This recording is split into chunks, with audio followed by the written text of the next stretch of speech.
Hello students, bertemu lagi dengan Miss Meliana. Kita kali ini akan belajar tentang 3 subbab, yaitu yang pertama inviting, giving instruction, dan asking for permission. Oke, kita akan mulai pelajaran hari ini dengan mendengarkan percakapan. Percakapan yang pertama adalah inviting atau mengajak dan mengundang. Dengarkan percakapannya ini baik-baik. Hi, Annie. Are you free on Saturday? Yes, I am. Would you like to go to the cinema? I'd love to, but I can't. I'm busy until 8 p.m. How about having dinner at 8:30? Sure, I love going out for dinner. How about going out for a pizza? That's a great idea. Cool. Let's do that. I'll meet you at 8:30. Okay, bye. Oke, sekarang kita bahas ya percakapan antara John dan Annie tadi tentang inviting. Yang pertama kita dengarkan atau kita lihat baik-baik apa yang diucapkan John. Ada 3 kalimat yang diucapkan John yang terkait dengan inviting atau mengajak. Kalimat yang pertama adalah, Would you like to go to the cinema? Would you like to go to the cinema? Apakah kamu mau pergi ke bioskop? Yang kedua, how about having dinner at 8:30? How about having dinner at 8:30?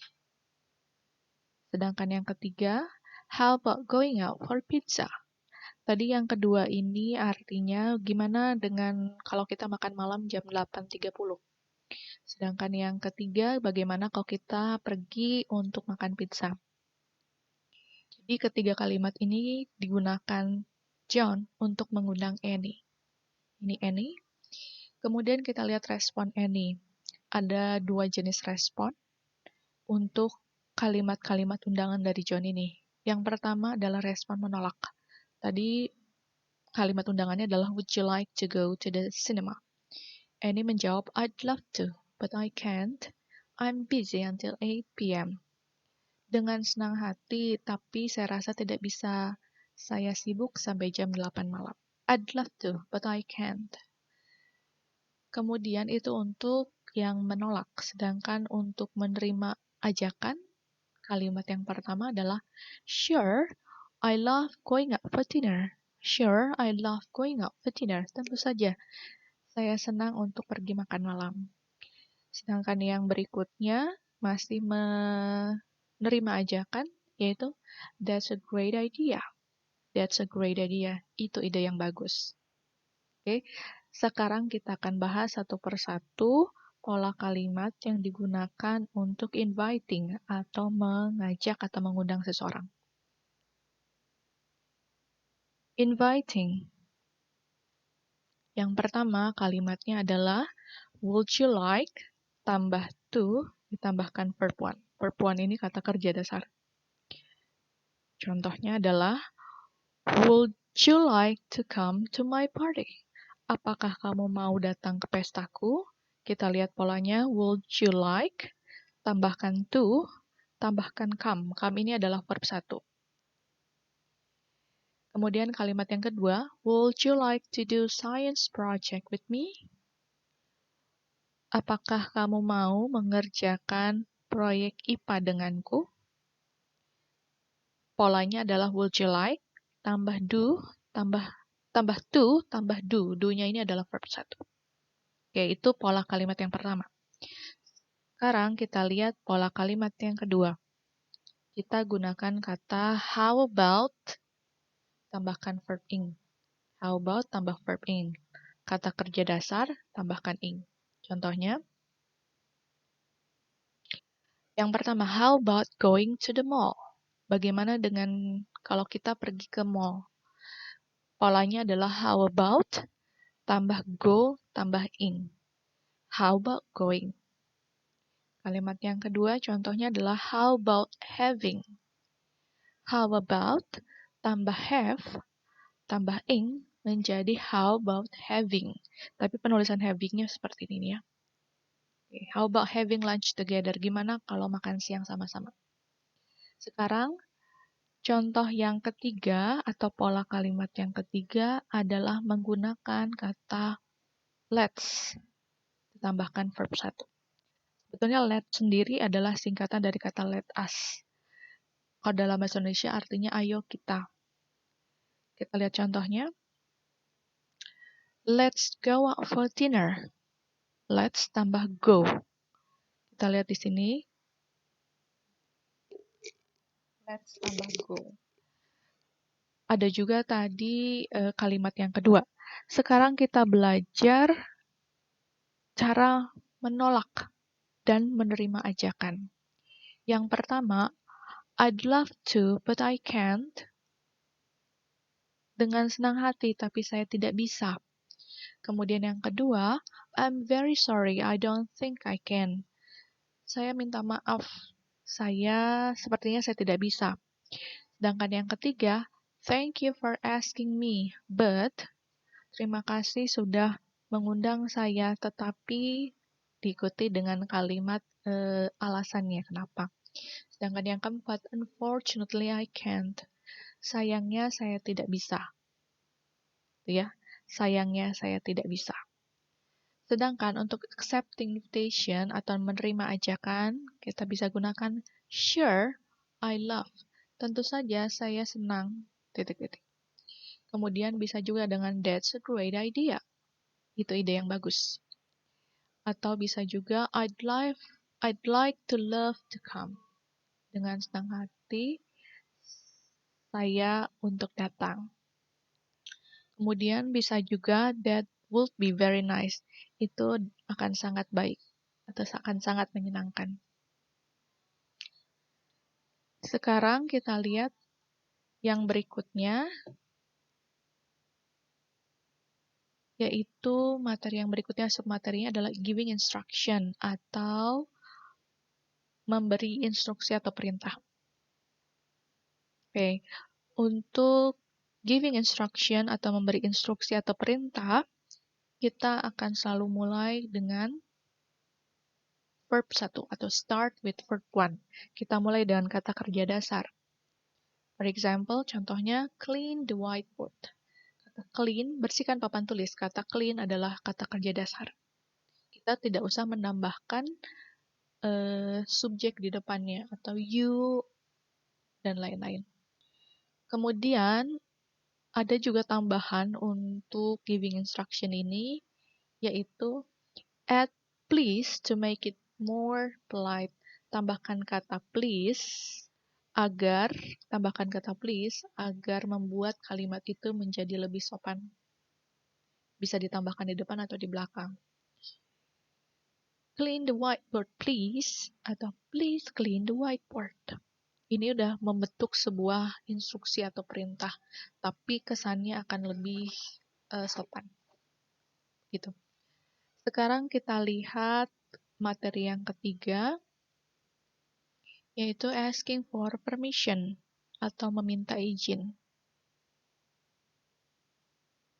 Oke, kita dengarkan percakapannya. Can you do the washing up, please? I'm sorry, I can't. I have to do my homework. Oh. Well, go and start your homework now. Mum, can I go to the cinema with Kerry later? Sorry, you can't. You have to do your homework. But I haven't got much homework to do. First, do the washing up and your homework. Of course. But can I go out with her after that? Okay. Yes, you can. Thanks, Mum. Oke, itu percakapannya antara Mom dan Anna ya.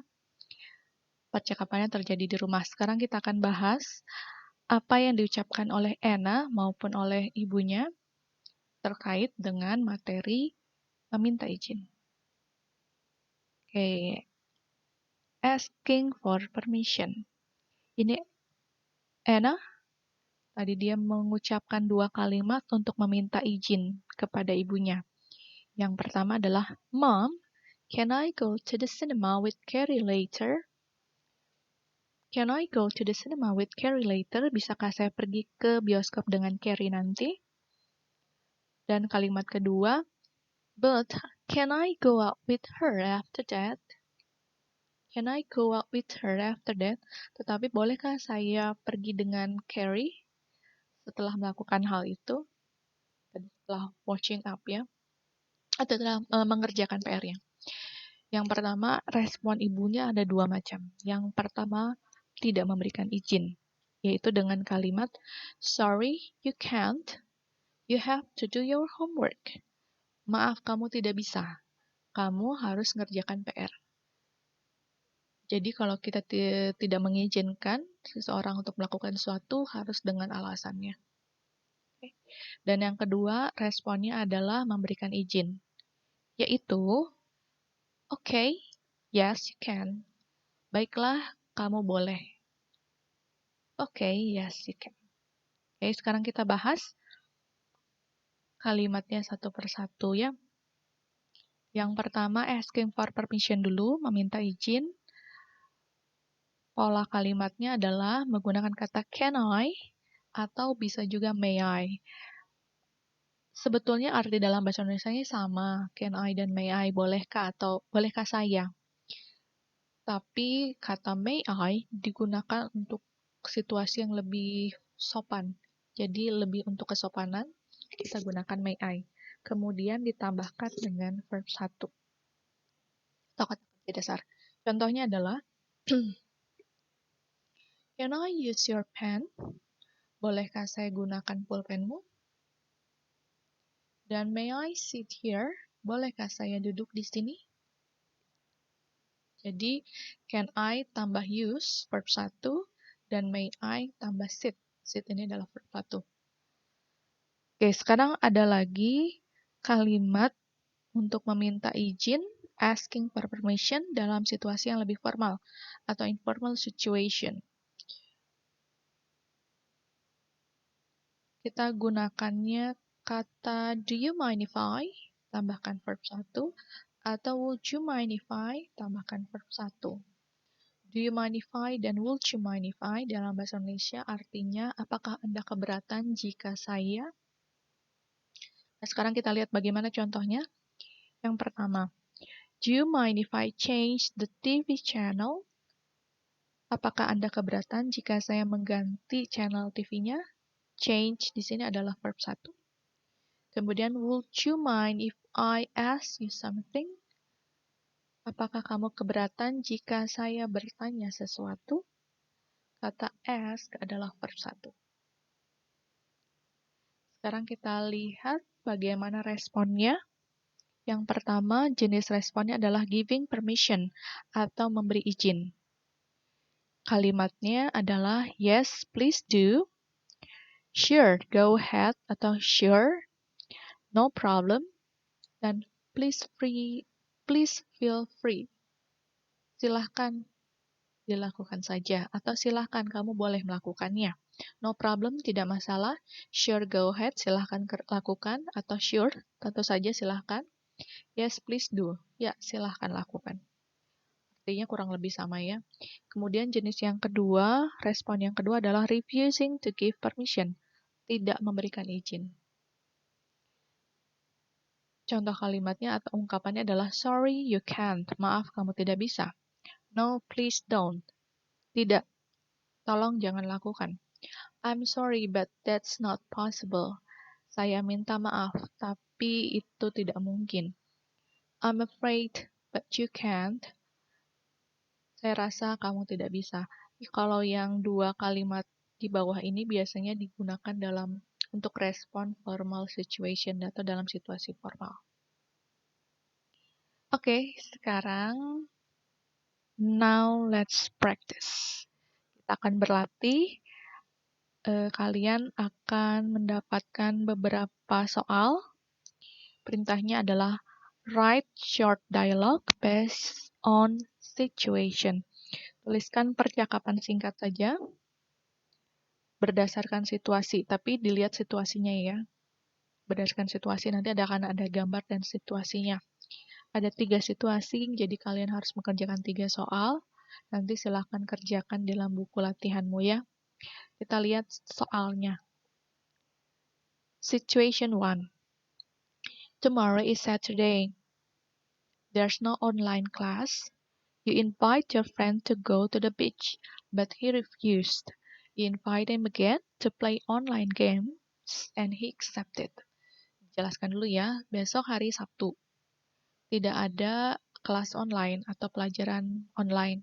Kamu mengundang temanmu untuk pergi ke pantai, tapi dia menolak.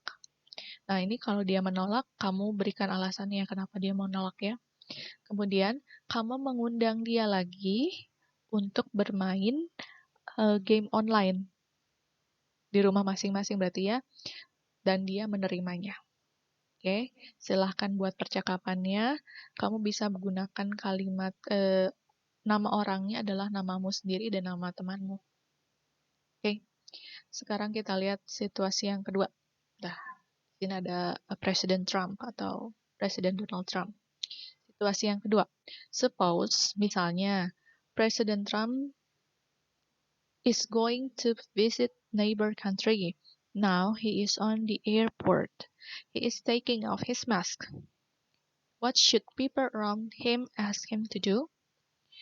Misalnya, dalam gambar ini kita lihat Presiden Trump misalnya sedang akan pergi untuk mengunjungi negara tetangga. Sekarang dia ada di bandara atau di airport. He's taking off his mask. Dia melepaskan maskernya. Sementara orang-orang yang lain di sekitarnya pakai masker ya. Nah, pertanyaannya adalah what should people around him ask him to do? Apa yang harusnya orang di sekitarnya ini katakan kepada dia atau minta dia untuk lakukan terkait dengan keadaan di atas. Oke, dan berikutnya soal yang terakhir, soal yang ketiga, situation 3. A girl is asking his dad for a permission to use his computer tablet to do school assignment. His father allowed her to use it. She asked him again if she can go out to the mall with her friends, but his father says that she can't. Situasinya adalah seperti ini. Seorang anak perempuan meminta izin kepada ayahnya untuk menggunakan komputer tablet untuk mengerjakan tugas sekolah. Ayahnya mengizinkan dia untuk memakainya. Kemudian dia meminta izin lagi kepada ayahnya apakah dia bisa pergi ke mall dengan teman-temannya. Tetapi ayahnya bilang bahwa dia tidak boleh. Nah, kalau tidak boleh ini, kalian berikan alasannya kenapa ayahnya melarang anak ini untuk pergi dengan temannya. Oke, itu 3 situasinya, 3 soal yang harus dikerjakan. Silakan dikerjakan. Nanti jika kalian ada pertanyaan, kalian boleh bertanya dalam sesi diskusi ya. Oke, that's all for today. Thanks for watching the video, and I'll see you again on the next time. Okay, bye.